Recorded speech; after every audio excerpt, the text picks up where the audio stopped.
السلام علیکم ورحمۃ اللہ وبرکاتہ۔ جناب محترم حضرت مولانا سجاد نعمانی صاحب، ذاکر کے ذریعے پتہ چلا کہ اللہ تعالیٰ کے فضل و کرم سے آپ اور اہلیہ محترمہ دونوں کرونا سے بعافیت شفا یاب ہو گئے۔ اللہ پاک آپ کو صحت کاملہ عاجلہ نصیب فرمائے اور اللہ تعالیٰ آپ کا سایہ سلامت رکھے۔ آپ امت کے لیے ایک سرمایہ ہیں۔ دوسری گزارش تھی کہ آپ کا کلپ مجھے پہنچا ہے جس میں آپ نے ایک شادی پر تبصرہ کیا ہے کہ 200 کروڑ کی شادی ہوئی ہے۔ میں آپ سے گزارش کروں گا، میرا میڈیا کے ساتھ سب سے زیادہ تعلق ہے، یہ دجال اور کذاب ہیں۔ میں نے بالکل جھوٹ بولا ہے۔ اس گھر سے میرا تعلق کوئی 28 سال پرانا ہے۔ جب یہ چھوٹے سے تاجر تھے تو میری اور ان کا تعلق ہوا، تبلیغ کے ذریعے سے ان کے یہ تبلیغ میں لگے، جانا شروع کیا تو اس سے آنا جانا تعلق محبت شروع سے رہا۔ ان کے والدہ کا جنازہ، والد کا جنازہ میں نے پڑھایا، تو اس تعلق کی وجہ سے میں نکاح پہ گیا تھا۔ میں نے ان سے پوچھا جب یہ خبر پھیلی کہ 200 کروڑ کی شادی، تو انہوں نے کہا مولانا ہماری صرف ٹوٹل 10 کروڑ اس پہ لگا ہے اور یہ بالکل بکواس ہے۔ ان کا بیٹا آگے میرے بھتیجے کا بہت قریبی دوست ہے۔ پھر یہ بھی خبر تھی کہ 10 لاکھ مولانا طارق جمیل کو نکاح کا دیا ہے۔ مولانا اس سے بڑا جھوٹ اور کیا ہوگا؟ پھر آپ نے ایک حدیث کوٹ کی، بیس الفقیر علی باب الامیر۔ اللہ کا شکر ہے، اللہ نے مجھے ایک اچھے گھر میں پیدا کیا۔ اللہ تعالیٰ مجھے بڑے بول سے بچائے، عجب سے بچائے، اللہ مجھے تکبر سے بچائے، تقابل سے بچائے۔ اور اللہ تعالیٰ نے خوشحال زندگی عطا فرمائی۔ ہم جدی پشتی ذمہ دار ہیں اور اللہ نے اپنا فضل فرمایا کہ مجھے اس راستے پر پھیر لیا، اس کا کرم اور احسان ہے۔ تو میں تو اپنے تعلق کی وجہ سے گیا تھا اور مجھے بھی وہ منظر اتنا اچھا نہیں لگا، لیکن جو کہا جا رہا ہے 2 ارب کی شادی ہوئی اور مولانا طارق جمیل کو 10 لاکھ دیا گیا، یہ سب جھوٹ ہے۔ حضرت آپ میڈیا کی خبر پر کبھی کوئی تبصرہ نہ کیا کریں، کبھی کوئی کلپ ریکارڈ نہ کروایا کریں۔ یہ 95-99% جھوٹ بولتے ہیں۔ تو اس لیے مجھے تو ان محفلوں میں جانا ہوتا ہے۔ ہمارے اکابر میں شاید ہی کوئی طوائفوں کے پاس گیا ہو۔ مولانا میں طوائفوں کے محلے میں جاتا ہوں۔ میں ان میں 10 سال سے محنت کرتے کرتے کرتے یہاں تک لایا کہ میں نے ان کے وظیفے مقرر کیے اور ان سے برائی چھڑوائی۔ تو اللہ کے فضل و کرم سے مجھے تو مولانا ہر جگہ جانے میں کوئی عار نہیں ہے، چونکہ مجھے تو پیغام پہنچانا ہے۔ تو اگر میں طوائفوں کے پاس جا سکتا ہوں، مجھے کوئی اس میں عار نہیں، تو میں وہاں بھی جا سکتا ہوں۔ یا مجھے اللہ کی بات ہی کرنی ہوتی ہے اور کیا کرنا ہوتا ہے۔ تو اس لیے یہ ایک اختلاف رائے ہے، نہ کہ کوئی مخالفت ہے۔ میں اس سے اختلاف کرتا ہوں کہ ایسی محفلوں میں نہیں جانا چاہیے، بطور شریک نہیں جانا چاہیے، لیکن اگر آپ نے اللہ کی بات سنانی ہے تو ضرور جانا چاہیے۔ تو لیکن 10 لاکھ مجھے دیا، بالکل بکواس ہے۔ 200 کروڑ شادی پہ لگا، بالکل بکواس ہے۔ ہاں انہوں نے مجھے بتایا کہ 10 کروڑ لگایا ہے اور وہ کھربوں پتی لوگ ہیں، 10 کروڑ ان کے لیے کیا مسئلہ ہے، لیکن بہرحال پھر بھی اسراف تو ہے۔ میں پرانے تعلق کی وجہ سے گیا ہوں تو میں معذرت کے ساتھ میں صفائی پیش نہیں کیا کرتا، میں اپنے پر بات لے لیا کرتا ہوں، لیکن اللہ کے نیک بندوں کے دل میں کوئی بات آ جائے تو وہ میرے لیے نقصان دہ ہے۔ میں نے اپنی صفائی پیش کرنے کے لیے بات عرض کی ہے کہ 2-4 لقمے روٹی کے کھائے تھے اور اسی پاؤں پہ میں واپس آ گیا تھا، اور ان پر بھی یہ بالکل جھوٹا الزام ہے کہ انہوں نے اتنے پیسے خرچ کیے۔ اور میں معذرت کے ساتھ پھر معافی چاہتا ہوں اگر میری کوئی بات بری لگی ہو۔ میں نے کوئی کسی عجب کی وجہ سے یہ نہیں بتایا کہ میں طوائفوں کے پاس جاتا ہوں یا فلمی اداکارائیں ہیں وہاں جاتا ہوں، گلوکار ہیں، گانے والے، گانے والیاں، سب کے پاس میں جاتا ہوں، ان سے بات کرتا ہوں، تو ان کے بڑے اچھے نتائج ہیں۔ اور باقی ہدایت تو اللہ دیتا ہے، میرے ذمہ تو ہے بلغ ما انزل الیک من ربک، میرے ذمہ تو اتنا ہی ہے۔ اللہ تعالیٰ مجھے آپ کو اپنی حفظ و امان میں رکھے۔ السلام علیکم ورحمۃ اللہ وبرکاتہ۔ وعلیکم السلام ورحمۃ اللہ وبرکاتہ۔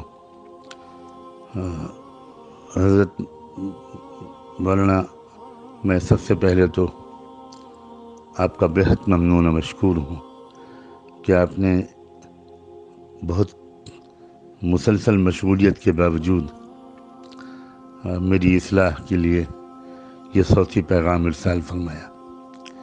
اللہ تعالیٰ آپ کے رتبے بلند فرمائے۔ میں صاف لفظوں میں اپنی غلطی کا اعتراف کرتا ہوں اور آپ سے دست بستہ معافی کا طالب ہوں۔ یقیناً مجھ سے یہ غلطی ہوئی کہ میں نے میڈیا کی روایت پر بھروسہ کر لیا۔ مجھے ایسا نہیں کرنا چاہیے تھا، اور عذر کے طور پر نہیں کہتا، برسبیل تذکرہ عرض کرتا ہوں کہ اگر ہمارے ملک کے اندر کی خبر ہوتی تو میرا عام معمول یہی ہے کہ میں پہلے اس کی تحقیق کرتا ہوں۔ وہاں تحقیق کا میرے پاس کوئی اور راستہ نہیں تھا، اور پھر بھی مجھے یہ نہیں کرنا چاہیے تھا جو میں نے کیا۔ میں اپنی معذرت کے لیے کوئی بہانہ، کوئی جواز، اپنے غلط کام کے لیے، اپنی غلطی کے لیے کوئی بہانہ، کوئی جواز تلاش نہیں کر رہا ہوں۔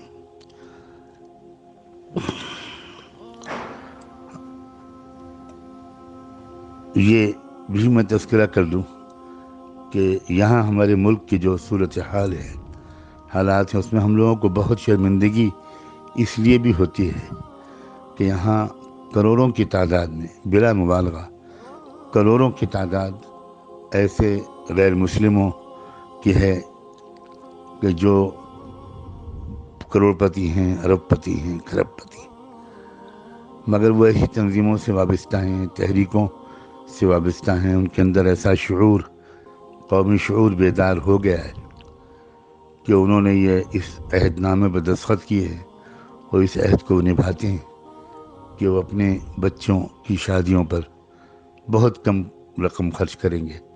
یقین بھی آنا مشکل ہے وہ انسان جو 5 کروڑ 10 کروڑ خرچ کر سکتا ہے، وہ بھی عام طور پر 4-5 لاکھ یا 10 لاکھ سے زیادہ خرچ نہیں کرتا، اور اس پر کڑی نگرانی بھی رکھی جاتی ہے۔ تنظیمیں اپنی ممبرشپ سے ایسے شخص کو نکال دیتی ہیں، اس کا سماجی مقاطعہ، بائیکاٹ کیا جاتا ہے، اور وہ لوگ اپنی وسائل کو قومی تحریکوں کی مضبوطی میں خرچ کر رہے ہیں۔ میں براہ راست واقف ہوں ان تحریکوں سے، ان میں لگے ہوئے لوگوں سے، بعض وقت ان کے قائدین سے میرا ملنا جلنا ہوتا ہے، اور دعوتی مقاصد سے اور ملک کی فضا کو زیادہ بگڑنے سے بچانے وغیرہ کے مقاصد سے میں ان سے کبھی کبھی ملتا ہوں۔ تو یہ باتیں مجھے اندر سے معلوم ہوتی ہیں کہ اس قوم کے اندر، بہت بڑے بڑے سرمایہ داروں کے اندر یہ شعور بیدار ہو گیا ہے کہ ہمیں ان رقموں کو اپنی قوم کی مضبوطی میں استعمال کرنا ہے، اور یہی وجہ ہے کہ وہ کہاں سے کہاں پہنچ گئے۔ اور ہم مسلمانوں کا اس سلسلے میں جو حال ہے وہ ناقابل بیان ہے۔ ہمارے یہاں بھی یہی صورتحال ہے۔ ہمارے یہاں تو خیر اتنے سرمایہ دار ہوتے ہی نہیں، اور اگر وہ سرمایہ دار بہت ہوتے بھی ہیں تو ان کے اندر کوئی قومی شعور آیا ہو اور وہ اپنے مال کے صرف کا رخ انہوں نے اجتماعی اور مجموعی فلاح و بہبود کے لیے استعمال کرنے کو ترجیح دی ہو، ایسے لوگ کوئی خال نظر آتے ہیں۔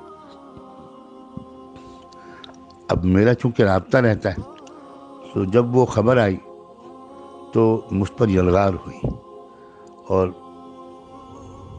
دونوں طرف سے ہوئی، مسلمانوں کی طرف سے بھی ہوئی، اور اس کی ایک وجہ یہ بھی ہے کہ میں شاید اب تک تقریباً چند سو نہیں بلکہ چند ہزار لوگوں کو اپنی اصلاح کے لیے آپ کے بیانات کے سننے کی طرف باصرار متوجہ کر چکا۔